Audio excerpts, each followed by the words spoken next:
Hello guys, welcome back again. आज हम discuss करने वाले हैं आपसे रिप्रोडक्टिव आइसोलेशन और इसके दो जो अलग अलग टाइप होते हैं वो हम देखेंगे।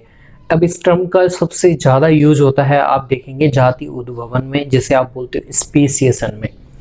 चार तरीके से हमने जाति उद्भवन ऑलरेडी पढ़ा हुआ है। अगर आपने वो वीडियो नहीं देखी हुई है तो I will share A link, go and watch that first. अगर आप वहाँ पे, आपको कई बार ये टर्म देखने को मिलेगी, रिप्रोडक्टिव आइसोलेशन क्या होता है। तो ये वीडियो समझ लेंगे तो आपके लिए बहुत इजी हो जाएगा स्पेसिएशन समझना। तो दो टॉपिक आपके तैयार हो जाते हैं। तो ये आपके पीजीटी टीजीटी एग्जाम्स हैं, टीचिंग एग्जाम्स हैं, या फिर नेट लेवल या फिर नीट तक के एग्जाम में डायरेक्टली क्वेश्चन यहाँ से पूछते हैं। तो सबसे पहले हम देखते हैं रिप्रोडक्टिव आइसोलेशन होता क्या है। तो देखिए, दो संबंधित जातियां के बीच में आप इंट्रा ब्रीडिंग को रोकने को प्रोसीजर को क्या बोलते हैं आप? दो अलग अलग जातियां जो निकट संबंधित हैं, ठीक है, दो अलग अलग जातियां या फिर दो अलग अलग मेंबर, एक ही स्पीसीज के मेंबर हो सकते हैं, यहाँ पर दो अलग अलग जातियां हो सकती हैं, उनके बीच में अंतः प्रजनन को रोकना। अब इंट्रा ब्रीडिंग रोक रहे हैं आप। कौन सी ब्रीडिंग? इंट्रा ब्रीडिंग, ठीक है। इंट्रा ब्रीडिंग यानी कि एक ही जाति के दो सदस्यों के बीच में हो सकती है, या फिर दो अलग अलग जाति के सदस्यों के बीच में हो सकती है। तो इसे बोलते हैं आप रिप्रोडक्टिव आइसोलेशन। अब ये जो टर्म बताई थी आपके स्टीफन साइंटिस्ट ने बताई थी सबसे पहले। अब उन्होंने बताया कि आप दो तरीके से रिप्रोडक्टिव आइसोलेशन करवा सकते हैं। एक तो जायगोट के बनने से पहले, और एक अगर जायगोट बन जाता है तो उसके बाद में। यानी कि एक जो टर्म रिप्रोडक्टिव आइसोलेशन की हम दो भागों में विभाजित कर सकते हैं। एक होता है प्री जायगोटिक आइसोलेशन, यानी कि आप जायगोट के बनने से पहले कोई भी ऐसी प्रोसीजर कर रहे हैं, कोई भी ऐसा तरीका वहां पे नेचुरली हो रहा है कि वहां पे जो जायगोट, वहां पे गैमेट आपस में मिल नहीं पा रहे हैं, ठीक है। जैसे मान लीजिए ये मेल गैमेट है और ये क्या आपका फीमेल गैमेट है, ठीक है। अब ये दोनों मिलेंगे नहीं तो इनके बीच में जायगोट का निर्माण कैसे होगा, ठीक है। तो यहाँ पे जायगोट नहीं बनेगा। एक तो ये आइसोलेशन हो गया रिप्रोडक्टिव आइसोलेशन। दूसरा होता है पोस्ट जायगोटिक आइसोलेशन, यानी कि उसमें मेल और फीमेल गैमेट मिलके जायगोट तो बना लेते हैं, ठीक है। 2n हो गया, male gamete n, female gamete n, यानी कि 2n जायगोट तो बन जाएगा। लेकिन उसके बाद का जो फर्दर डेवलपमेंट होता है वो वहां पे नहीं हो पाता है। तो ये भी हम पोस्ट जायगोटिक आइसोलेशन में देखेंगे, ठीक है। तो देखिए, प्री जायगोटिक आइसोलेशन में कुछ टर्म्स आती हैं जो आपके गैमेट्स को मिलने से रोकती हैं। सबसे पहली टर्म पढ़े हम इकोलॉजिकल आइसोलेशन। देख सकते हैं आप, इकोलॉजिकल आइसोलेशन क्या होता है? यानी कि दो संबंधित जातियां जो किसी क्षेत्र विशेष में निवास कर रही हैं, उनके हैबिटेट अलग अलग हो सकते हैं। जैसे मान लीजिए मैं कोई भी ए जाति लेता हूं, उसके दो मेंबर हैं, 1 और 2, ठीक है। एक आपके पेड़ पर निवास कर सकती है और एक वहां पे नदी बह रही है, वहां पे एक जाति, एक सदस्य वहां रह रहा है। तो दोनों का हैबिटेट अलग अलग है। अब जब दोनों मिलेंगे नहीं तो उनके गैमेट कहां से मिल पाएंगे? अब गैमेट नहीं मिलेंगे तो वहां पे कौन सा आइसोलेशन हो जाएगा? रिप्रोडक्टिव आइसोलेशन का पार्ट प्री जायगोटिक आइसोलेशन हो जाएगा, क्योंकि अब की बार उनके हैबिटेट अलग अलग है। तो इसे कहेंगे इकोलॉजिकल आइसोलेशन। दूसरा होता है सीजनल आइसोलेशन, जिसे आप बोलते हैं टेम्पोरल आइसोलेशन। अब इसमें क्या होता है? ये होता है, इसमें इनका सीजनल जो व्यवहार होता है वो अलग अलग होता है। यहाँ पे सीजनल डिफरेंट, यानी कि आपको मान लीजिए ये जो मेंबर है ये आपका गैमेट बना रहा है समर में। ये कब बना रहा है? ये बना रहा है समर में। दूसरा कब बना रहा है? विंटर में। तो सीजन अलग अलग हो गए। अब सीजन अलग अलग हो गए तो दोनों का मिलन नहीं हो पाएगा। तो सीजनल और टेम्पोरल आइसोलेशन में क्या होगा? दोनों सीजन अलग हो जाते हैं, ठीक है। तीसरा होता है मैकेनिकल आइसोलेशन।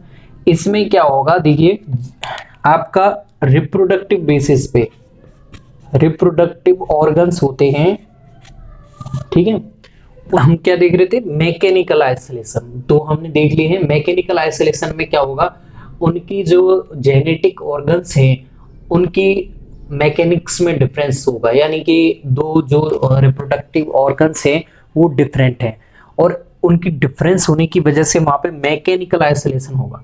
ये आपके प्लांट्स में देखने को मिलता है, यानी कि किसी की वर्तिकाग्र लंबी हो जाती है प्लांट की, तो किसी दूसरे मेंबर का जो परागकण है वो वहां पे फिट नहीं हो पाएगा। तो ये क्या है, मैकेनिकल आइसोलेशन है, जिसमें मेंबर्स के यहाँ पर स्पीसीज के ऑर्गन्स में डिफरेंसेस होते हैं। ठीक है, अगला है बिहेवियरल आइसोलेशन। ये आपके देखने को मिलता है, जैसे मान लीजिए मेढक में बात करें, नीचे ले लेता हूं, देखिए मेढक की बात करते हैं। मेढक में टोड, ठीक है, तो मेढक और टोड, इनमें क्या होगा, बिहेवियरल आइसोलेशन की वजह से रिप्रोडक्टिव आइसोलेशन आएगा। क्यों आएगा, क्योंकि देखिए इन दोनों में जो टर टर की आवाज आती है उनसे टोड की से केवल टोड आकर्षित होता है, जबकि मेढक वाली आवाज से मेढक यानी कि स्वयं जाति में आकर्षण होगा, न कि किसी दूसरी जाति में। तो यहाँ पे इसीलिए आइसोलेशन हो जाता है, बिहेवियरल आइसोलेशन। अब जैसे पक्षियां होते हैं, दूसरा इसका एग्जांपल, पक्षियों में जो गायन होता है वो भी हो सकता है,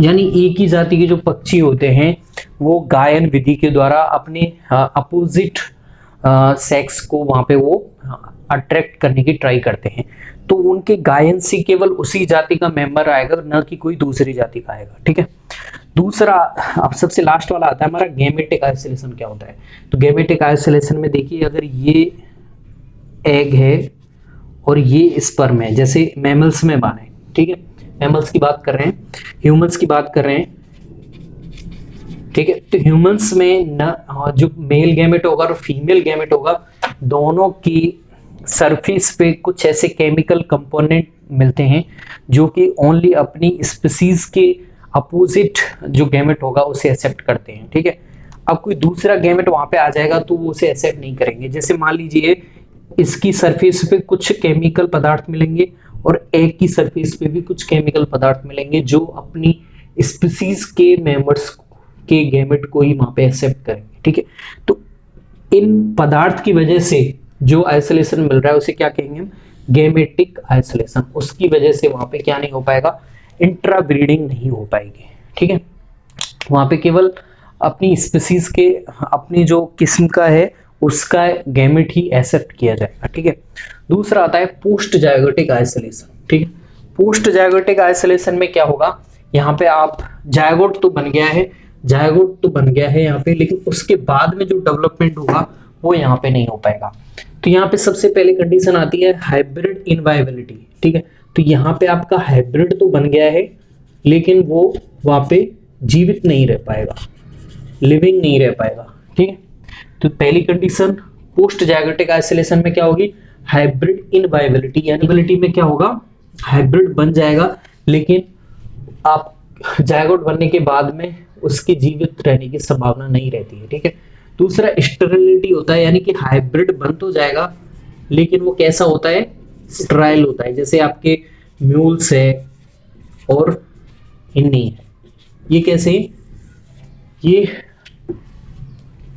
कैसे होते हैं, स्टेराइल होते हैं। ठीक है, ये आगे गैमेट्स का प्रोडक्शन नहीं कर सकते हैं। तो आपका पोस्ट जायगोटिक आइसोलेशन के द्वारा आपने हाइब्रिड बना तो लिया है लेकिन वो एक कंडीशन में मर गया है, दूसरी कंडीशन में वो स्टेराइल हो गया है, तीसरी कंडीशन में ब्रेक डाउन हो गया है उसका। ब्रेक डाउन यानी कि ब्रेक डाउन होता है कि जो आपने हाइब्रिड बनाया है वो अपने पेरेंट के साथ में बैक क्रॉस करके एक पीढ़ी बना लेता है।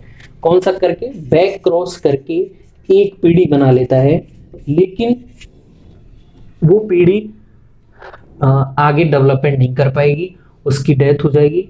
तो और होती भी है तो वो यानी कि अगली जो पीढ़ी आएगी वो कैसी होगी, या तो उसकी डेथ हो जाएगी या फिर वो स्टेराइल होंगे। यानी कि बैक क्रॉस के द्वारा केवल आप एक जाति ही आगे निर्माण कर सकते हैं, आगे और डेवलपमेंट नहीं होगा। तो ये रिप्रोडक्टिव आइसोलेशन है जिसमें हमने ये सारी चीजें पढ़ी हैं। Thanks. If you any problem then comment down below.